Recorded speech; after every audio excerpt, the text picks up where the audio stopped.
sun will come down tomorrow. Ay.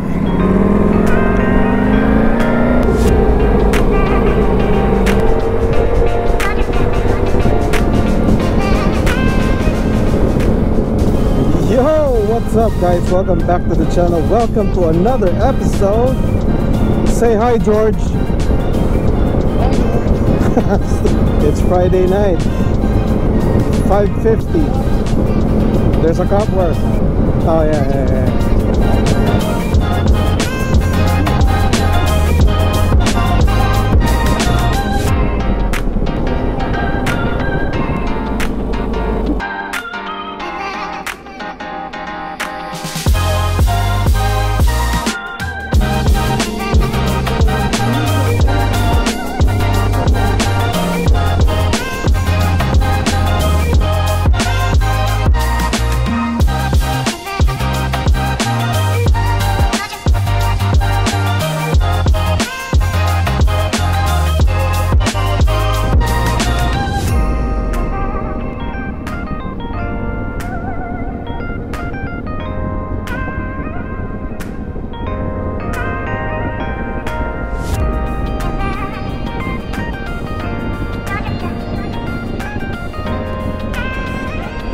Juno, I'll see you tomorrow.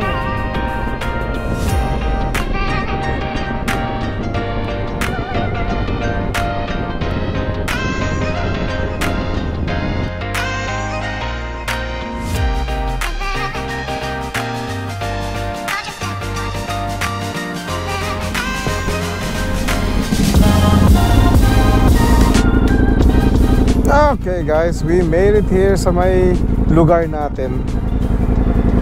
Yeah, so I got the bike this morning. Naputol yung vlog natin actually last Wednesday nung dinala to sa Ducati kasi meron nga tayong leak sa fork. I don't remember where. I think dito sa left side. So kinover naman nila under warranty, pero pareho kami dalawa ni Mr. Sarap Vlogs na may problema sa fork. So since isa lang yung kit nila to replace the seals, ang gagawin nilang bike yung kay Mr. Sarap Vlogs muna. Pag dumating na raw yung part galing Italy, they will call me to schedule an appointment para iwan uli natin yung multistrada doon. But for the meantime, gagamitin muna natin.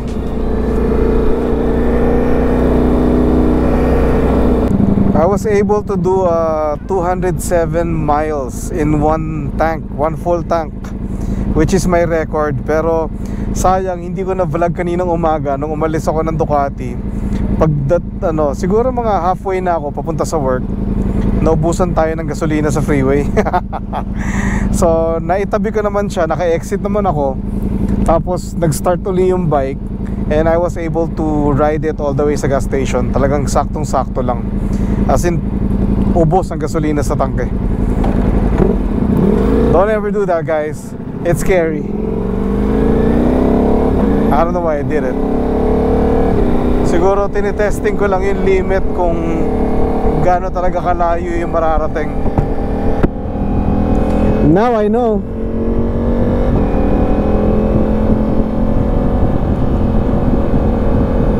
Alright, we're about to be home.